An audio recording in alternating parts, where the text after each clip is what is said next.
Hello, welcome to this episode of Let's Talk Death. I'm Fran Solomon. And I'm Andy McNeil. And we're thrilled to be your host for these conversations. Let's Talk Death is brought to you by Heal Grief, a social support network creating community after someone has died. Everything we do is inspired by our core belief that no one should grieve alone. Our goal with this program is to have a friendly chat with some amazing people so we can help normalize and educate our Heal Grief community. Our guest today is Peggy Talken. Peggy is the founder and executive director of the Pink Star Foundation, a nonprofit that she formed to honor the memory of her daughter. Peggy is also the co-founder of the Steel Magnolia Mommas Group for women who have suffered and are trying to survive a child's death. Peggy, with her husband Ron, have been married for 37 years and live in Missouri. They have two children, a son, Brian, and a daughter, Corrie, who is forever 25 after being killed in a boating accident on July 5th, 2014. Peggy, welcome. We are delighted to have you as our guest on our show. I'm happy to be here. Thank you. Peggy, your lives were shattered when your beautiful 25-year-old daughter, Corrie, was killed. Can you tell us more about that day and how you and your family have coped these few years? Yes, thank you. The two things that stick in my mind the most about that day is how ordinary everything was when we first woke up. We were planning on a big barbecue for the July 4th weekend, and I remember stressing over half an hour about what dish I was going to make and snacks, only to be shattered hours later. And you just don't know when your life is going to change the way it does.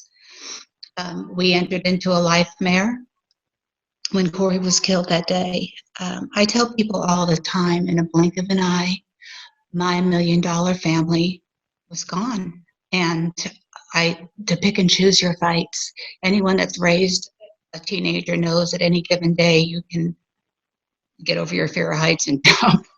And to pick and choose those fights and to send up praises to God that night that they're still here aggravating you, because I would give anything for that aggravation. I think from the second that we heard the words, the horrible words that she had died, we entered into autopilot. We had funeral arrangements. We had a house full of people, the influx of people dropping off food and cards, everything. And then we had to go from there to her visitation, funeral, and then burial. And I just remember sitting in my chair the next day after her funeral, and everything was so quiet. There was no one around. All of a sudden, I was all by myself, and the quiet was almost deafening. And I remember screaming at God at that point, what now? What am I supposed to do now without my daughter, without my best friend? You've got to tell me. And I remember being so weak that I literally had to hold my chin up with my hand. And it was then that I saw a card on the table next to me. And I thought, well, that's strange, because all of our cards were put together so we could get everything done with them. And I think this was probably the first thing that set us on our course for how we were going to handle this new life and how we were going to share our story and share our Corrie, actually. And I just remember thinking, open the damn card, get it over with, and let's see what it is. And so I did, and it was actually from the young man that drove the boat that killed our daughter. And I don't think I'll ever forget it, in the card was a $50 bill, and he wrote, "Please use this money to honor Corrie's memory, and I pray someday you and your family will forgive me." And I remember thinking, holy smokes, my heart was just so moved by those few words. So when Brian and Ronnie came back in, I showed them the card, and I said, I think we need to have him come into our living room and tell him we don't blame him, that it was a horrible accident, that Corrie wasn't meant to be here one day longer than she was. And that if they couldn't do that with a sincere heart, they needed to stay away but they both agreed, and Daniel and his wife and his parents all came into our living room, and we told him we didn't blame him. And I remember looking at that young man, and he just kept shaking his head slightly right to left, like he just, no, that's not going to do it. And finally I said, Daniel, do you need us to say the words, we forgive you? Is that what you need? And ever so slightly, he shook his head yes. And so we went up, we each gave him a hug, told him we didn't blame him, that we forgave him. And it was the best thing. We got the gift that day. We got the gift of being able to forgive. And with true forgiveness, I do believe you get a stronger faith, you get light, and you get love in your life. And this young man knows that we do not blame him. And I remember looking over at his mama, and she was just crying. And I went over there and hugged her, and I remember thinking, we both lost our children, mine to death and her Daniel to life, because he'll never be the same young man as her young son. I think what I would love for anyone listening to this is to know that I never thought I would survive a month, much less almost 6 years into it, that this horrible pain is survivable.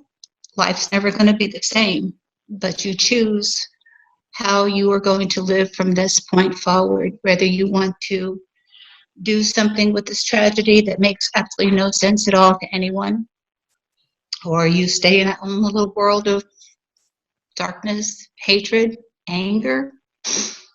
And another thing, don't hesitate to find a good grief counselor. If you go to one that's not good, say goodbye and find another one, because this is way too big. Do it on your own. Peggy? You may think, yes. Peggy, I have to ask, most experience, and I think Andy can concur, is that people, especially so close to such a traumatic event like that, don't find their own wherewithal to be able to be so forgiving. How did you find that gift of kindness to offer so soon in your journey? We've always had a very strong faith, thank goodness. But when I read those words and he asked for forgiveness, it was like, who was I to deny that? And I almost feel like a hypocrite, because I feel like I received a bigger blessing than what he might have received from our words of forgiveness. He's a good young man, and you could tell that when you meet him. And I just think that that's where your choices come in. You even though you're in a cocoon and you have to, every day you wake up and you say, okay, taking a breath and take a step and do it again. And then one day you wake up and you're in the kitchen and you realize, holy Toledo, I did not make myself have to breathe, have to walk, have to do this, have to do that. And that's when you start. But there, like I said, there was just something about the words. He didn't set out that day to hurt anybody. He wasn't drinking. It was a terrible accident, and you have to go. I don't know. I just feel like it was more of a gift for us because we chose to forgive and we chose not to sue, which is a big thing. We were getting bombarded by lawyers and people saying you need to sue them. Well, why? It's blood money. What would we do with it? So all I can tell you is by making that choice, the chains of darkness seemed to fall away from our heart, and we were able to then take that gift and go out and help other people. A month into her death, we had someone contact us on Facebook that their daughter had just died in a car wreck. We'd come out and talk to them, and my first thing was like, no, I'm not coming out there, you nuts. So we did, and you just tell them how it is. You tell them, this pain is it's bone crushing. it's sometimes unbearable. Our counselor told us that for parents that have lost children, the beginning is like the first year is like working 60 hours a week, running at full speed with no food, drink, or rest. And that's exactly how it feels. You just like, oh, I just one more day of surviving, and then maybe it'll be better. And then it's maybe tomorrow will be better. And then eventually there is a better tomorrow. And I'm not some Susie Sunshine, believe me.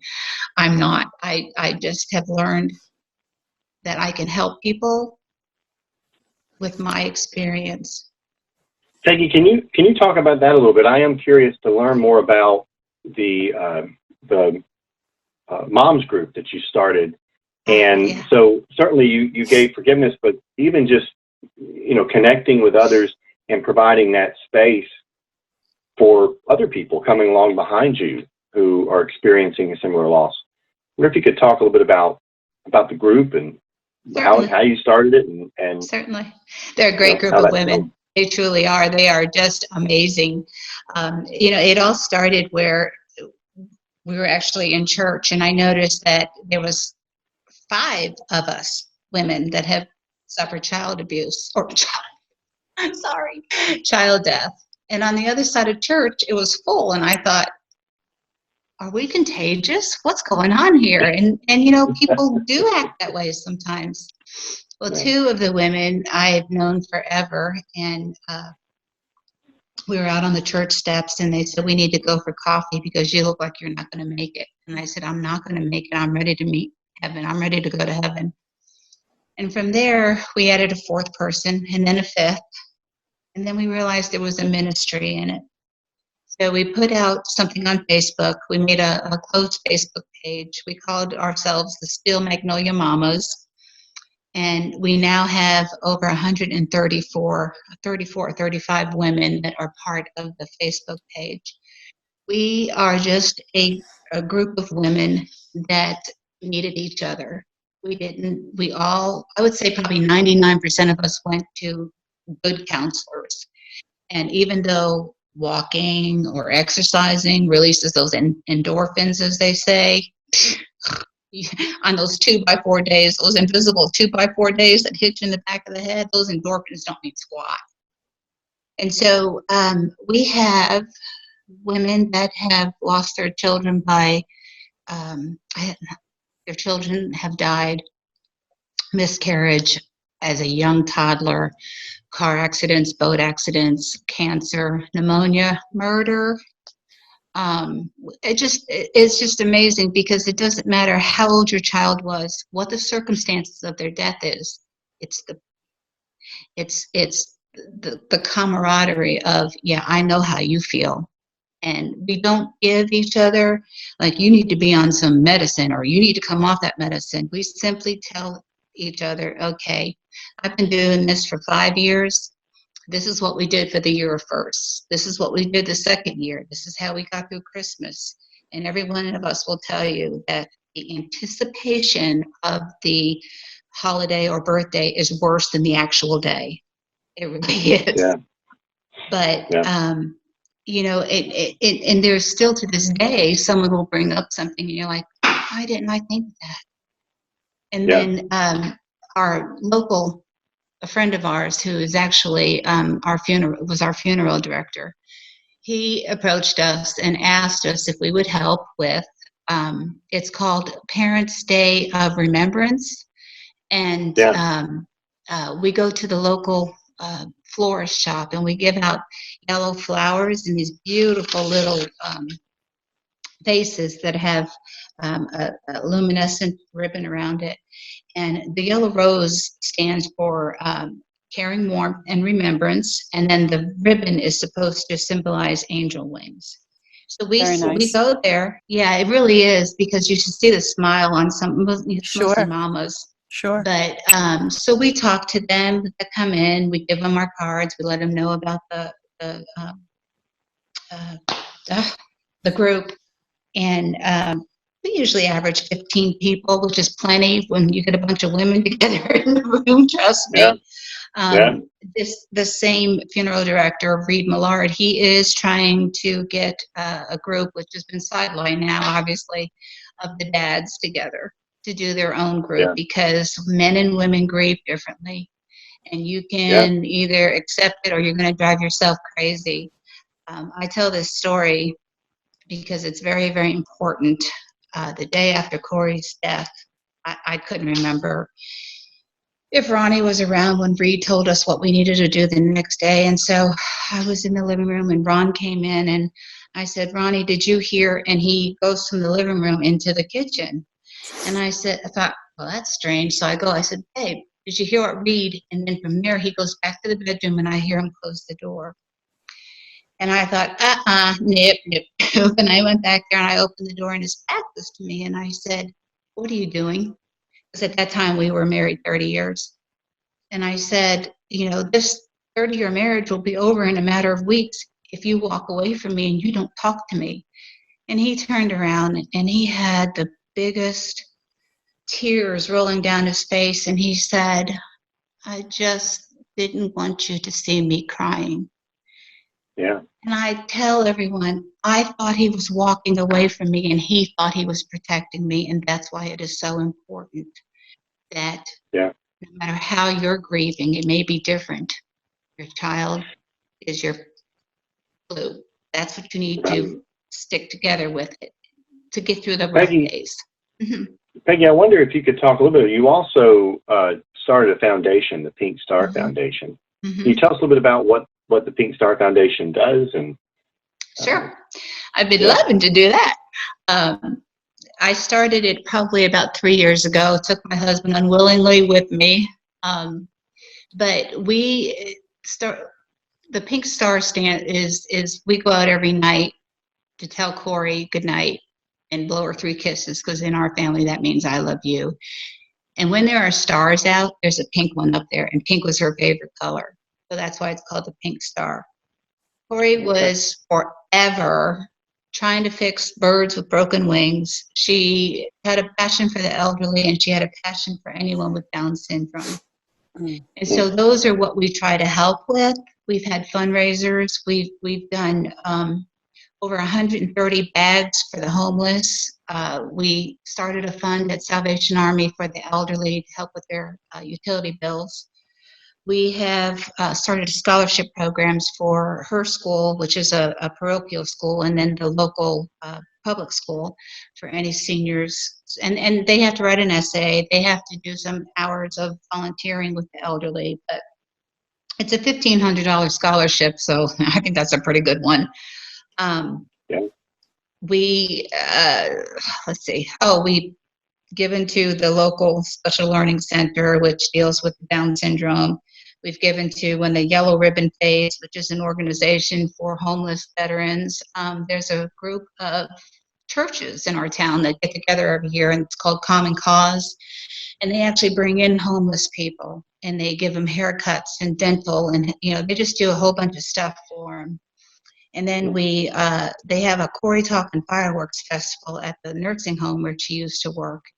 And I think we go ahead and subsidize that for them, because that is probably my best.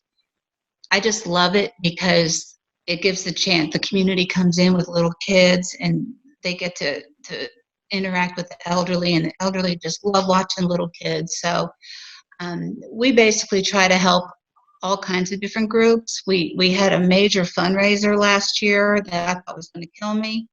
And we were planning on doing, right now we're still going to do it again. It's called Corrie Talken's Birthday Bash 2020, because Corrie Corrie thought her birthday should be a national holiday. I'm not kidding. She did. So hopefully we'll still get to do that. Peggy, Yes. I want to ask you, so I hear 3 very pointed things about your journey. And the first I heard was really about forgiveness.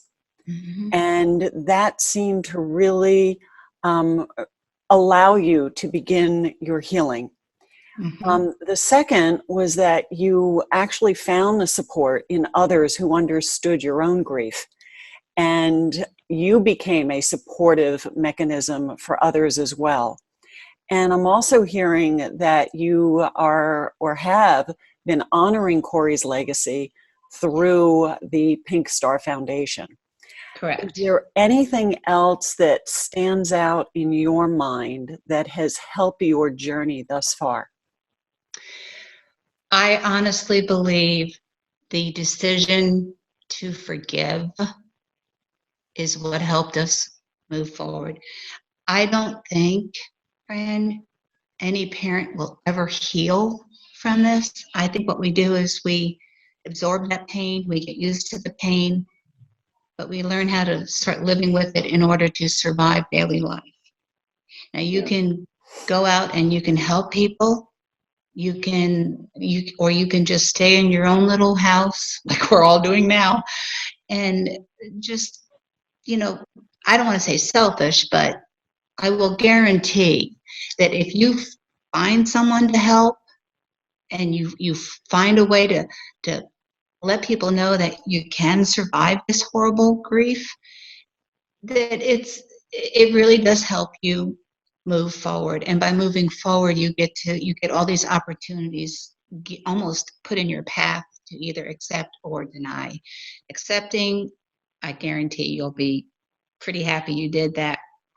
One thing I would say to most parents is find something that your child loved to do, whether it would be painting or music or helping people, looking at the leaves at fall, and then have an art show or a music concert or a fall leaf get together. I don't know. You do something. And I tell you that by letting people know who your child was or is, I believe I should use the word is, it's amazing. It is just amazing what happens. It just spreads like the ripples.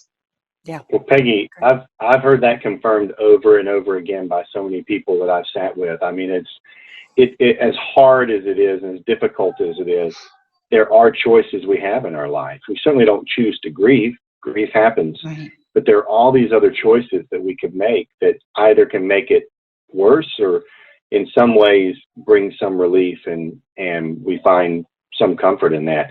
So we only have a few minutes left, and I wonder if we have listeners who want to know how they can connect with you, with the Mommas Group, or with the Pink Star Foundation, how might they connect up?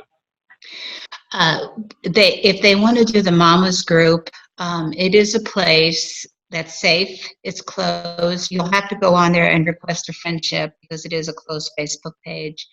And what we do on there is each mama is responsible. Like if today was the anniversary of your child, then you put that on there. And you would be amazed how many people send these amazing messages to mamas or their birthdays.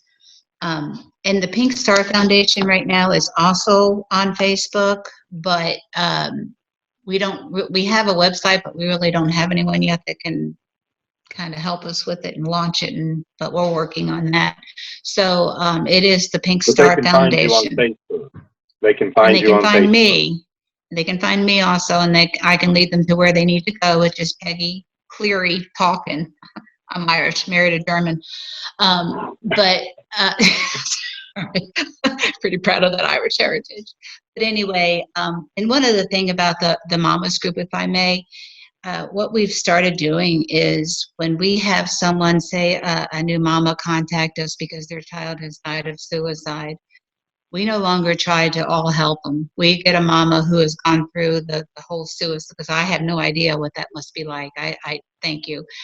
Or if someone dies in a car accident, and one of us, we're trying to put the mamas together with helping whoever needs the help with that situation, whether it be the cancer. Yeah. That's great. So,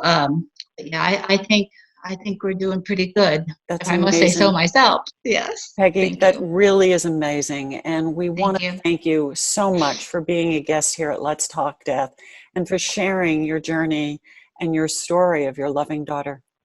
Thank you so much. Stay safe and healthy, 6 feet. God bless. Well, and we want to thank all those who joined us for this episode as well. If you would like to learn more about Heal Grief, please visit us at healgrief.org.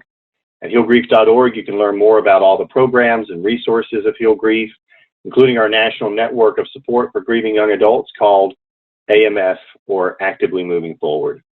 Make sure you sign up on Heal Grief to receive our newsletters for links to future episodes of Let's Talk Death.